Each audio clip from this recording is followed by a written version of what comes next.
Plastid. Plastid are membrane-bounded structures and contain different pigments. Plastid membrane-bound structure होते हैं और इसके अंदर मुख्तलिफ pigments पाए जाते हैं. There are 3 types of plastid: leucoplast, chromoplast and chloroplast. Plastid की 3 types हैं: leucoplast, chromoplast and chloroplast. Start करते हैं leucoplast से. Leucoplast are colourless. Leucoplast colourless होते हैं, इनका कोई रंग नहीं होता. They are found in underground parts of the plant, for example roots, tubers. ये पौधे के उस हिस्से में पाए जाएंगे जो कि जमीन के अंदर मौजूद होगा, जैसे रूट्स और ट्यूबर्स. ल्यूकोप्लास्ट का काम होता है कि ये फूड को स्टोर करते हैं. सेकेंड टाइप है chromoplast. Chromoplast have colours other than green and are present in the petals of flowers and ripened fruits. Chromoplast में मुख्तलिफ कलर पाए जाते हैं ग्रीन कलर के अलावा, और क्रोमोप्लास्ट पेटल्स ऑफ फ्लावर यानी फूलों की पत्तियों में और राइपेंड फ्रूट्स यानी पके हुए फलों में मौजूद होते हैं. Chromoplast help the plant in pollination and dispersal of fruits. Chromoplast pollination और fruit dispersal में मदद देते हैं. पोलिनेशन में ये किस तरह से मदद देंगे कि डिफरेंट कलर के पिगमेंट प्रोड्यूस करेंगे और उन डिफरेंट कलर से इंसेक्ट, तितलियां वगैरह अट्रैक्ट होंगी और इन पौधों पर आएंगी. जब वो इन पौधों पर आएंगी तो उन इंसेक्ट्स की बॉडी के साथ पोलन ग्रेन्स अटैच हो जाएंगे और वो जब किसी दूसरे प्लांट की तरफ मूव करेंगी, दूसरे पौधे की तरफ जाएंगी, तो वहां पर वो अपनी बॉडी पर से पोलन ग्रेन उस पौधे पर छोड़ देंगी, जिसकी वजह से वहां पर फर्टिलाइजेशन हो जाएगी.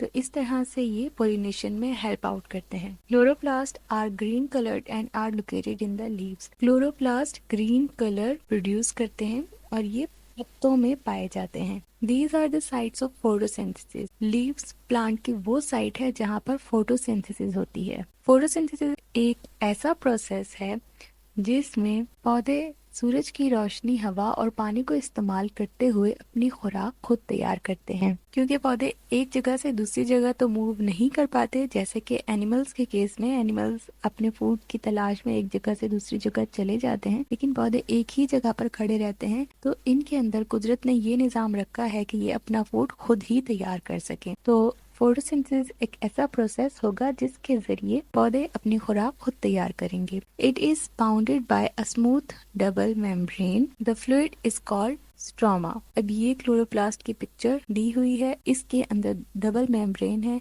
एक आउटर मेम्ब्रेन है और ये एक इनर मेम्ब्रेन है, और इसमें पाए जाने वाला जो फ्लूइड है उसको स्ट्रोमा कहा जाता है. Inner membrane is folded to form hollow coin like structure called thylakoid. Inner membrane fold हुई हुई होती है क्वाइंस की तरह, यानी सिक्कों की तरह. ये अरेंज्ड है, क्वाइल हुई हुई है, फोल्ड हुई हुई है, और तो इस स्ट्रक्चर को थाइलेक्वाइड कहा जाता है. The stacks of thylakoid are called grana, और इन थाइलेक्वाइड के ढेर को ग्रेना कहा जाता है. ग्रेना प्लूरल वर्ड है जबकि ग्रेनम सिंगुलर वर्ड है.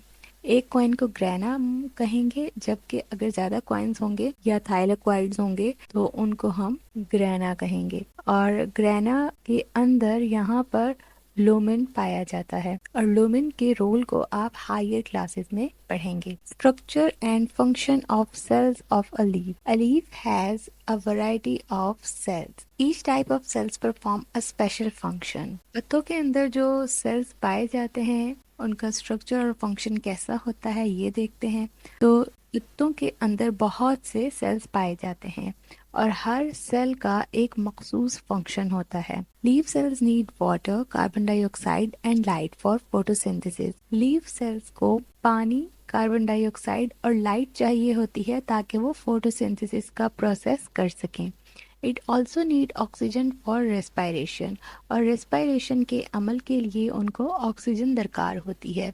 It transfer food to other parts of the plant. जैसे हमने अभी ऊपर डिस्कस किया था कि फोटोसिंथेसिस के थ्रू लीफ फूड तैयार करेंगे और उस फूड को फिर वो प्लांट्स के दूसरे हिस्सों में ट्रांसफर करेंगे, पहुंचाएंगे. तो there are variety of function and accordingly there are variety of cell. तो बहुत से फंक्शंस होते हैं लीफ के अंदर पाए जाने वाले सेल्स के, तो उसी हिसाब से डिफरेंट डिफरेंट सेल्स की वैरायटी भी लीव्स में पाई जाती है. Epidermis is the outer most layer. It is single layer of cell covering the leaf surface.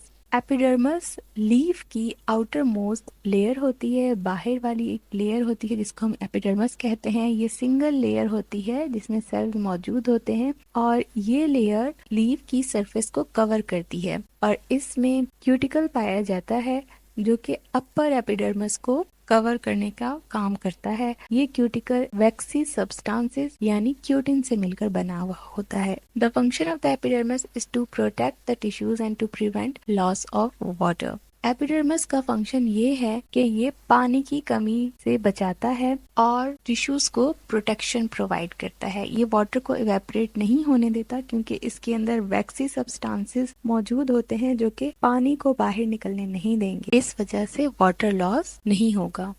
On the lower epidermis, tiny pores are present called stomata. Lower epidermis में छोटे छोटे pores मौजूद होते हैं जिनको स्टोमेटा कहते हैं। Each stoma is enclosed by two guard cells having chloroplast. Stomata plural form है और इसकी सिंगुलर फॉर्म स्टोमा है। तो हर स्टोमा यानी हर पोर के पास दो गार्ड सेल मौजूद होंगे और इन गार्ड सेल का काम होगा कि वो स्टोमा की ओपनिंग या क्लोजिंग को कंट्रोल करें। Exchange of oxygen and carbon dioxide and evaporation of water vapour take place through stomata. Oxygen और कार्बन डाइऑक्साइड की एक्सचेंज करना और वाटर वेपर्स की इवेपोरेशन स्टोमेटा के जरिए हो रही होती है। Between the two epidermal layers lies the group of cells called mesophyll. अभी हमने दो लेयर्स के बारे में पढ़ा है कि लीफ के अंदर दो लेयर्स पाई जाएंगी, एक अपर एपिडर्मस लेयर होगी और दूसरी लोअर एपिडर्मस लेयर होगी। अब इस अपर और लोअर एपिडर्मस लेयर के दरमियान ग्रुप ऑफ सेल्स मौजूद होंगे, उनको मेसोफिल कहा जाएगा। These are two types, a palisade mesophyll and the spongy mesophyll. अब इस मेसोफिल की भी दो टाइप्स हैं, एक को पैलिसेड मेसोफिल कहा जाता है और दूसरी को स्पॉन्जी मेसोफिल कहा जाता है। The palisade mesophyll consists of 2 or 3 layers of cylindrical cell. These cells contain many chloroplasts. Palisade mesophyll में 2 या 3 लेयर होती हैं सिलेंड्रिकल सेल्स की और इन सिलेंड्रिकल सेल्स के अंदर क्लोरोप्लास्ट मौजूद होता है। Spongy mesophylls consist of loosely arranged irregular cells having chloroplast. और जो दूसरी टाइप है स्पॉन्जी मेसोफिल, उसके अंदर इरेगुलर सेल्स मौजूद होंगे जो कि लूजली अरेंज्ड होंगे, इधर उधर कहीं पर भी ऐसे ही उनका कोई स्पेसिफिक पैटर्न नहीं होगा और वो इरेगुलरली मैनर में अरेंज्ड हुए होंगे। Large intracellular spaces are present among these cells. अब इस इरेगुलर अरेंजमेंट की वजह से उन सेल्स के दरमियान में बड़ी बड़ी स्पेसेस पाई जाएंगी, खाली जगह मौजूद होगी। This arrangement facilitate diffusion of gases. और इन खाली जगहों पर क्या होगा कि गैसेस डिफ्यूज होंगी। Xylem vessels present in the leaves are long and dead cell. Xylem और phloem का कॉन्सेप्ट आप जूनियर क्लासेस से ही पढ़ते आ रहे हैं। Xylem का मतलब होता है कि वो वेसल्स जो कि वाटर और मिनरल्स पहुंचाती हैं प्लांट्स को, जबकि फ्लोएम वो वेसल्स होती हैं जो कि फूड को ट्रांसफर करती हैं। तो जाइलम वेसल्स जो लीफ में मौजूद होंगी वो लंबी होंगी और डेड सेल से मिलकर बनी हुई होंगी। Through xylem cells transportation of water from root to leaves take place. और जाइलम सेल्स के जरिए ही जड़ों से पानी लीव्स तक पहुंचाया जाएगा। The phloem cells carry the prepared food from the leaf to other parts of the plants. और phloem cells क्या करेंगे? फोटोसिंथेसिस के प्रोसेस की वजह से जो लीफ के अंदर फूड प्रिपेयर होगा, फ्लोएम सेल्स उसको प्लांट के बाकी पार्ट्स तक पहुंचाने का काम करेंगे। यहाँ पर ये डायग्राम दिखाई हुई है, जैसे हमने अभी बात की थी कि 2 लेयर्स पाई जाती हैं। ये अपर एपिडर्मस लेयर है और ये लोअर एपिडर्मस लेयर है। ये गार्ड सेल है और ये स्टोमा है। अपर एपिडर्मस में क्यूटिकल मौजूद है और यहाँ पर हमने बात की थी कि अपर और लोअर एपिडर्मस के दरमियान में मेसोफिल पाए जाते हैं। मेसोफिल की 2 टाइप्स हैं, पैलिसेड और स्पॉन्जी मेसोफिल।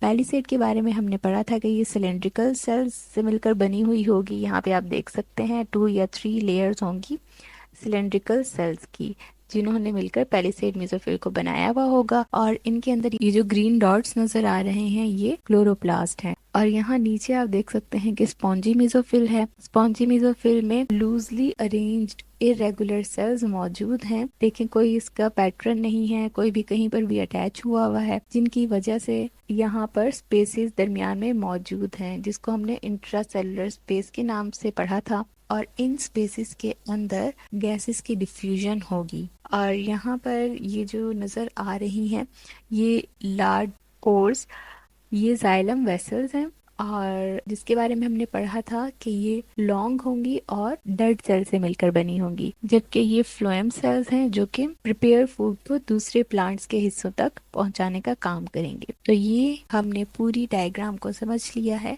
जो कि एक लीफ का ट्रांसवर्स सेक्शन था।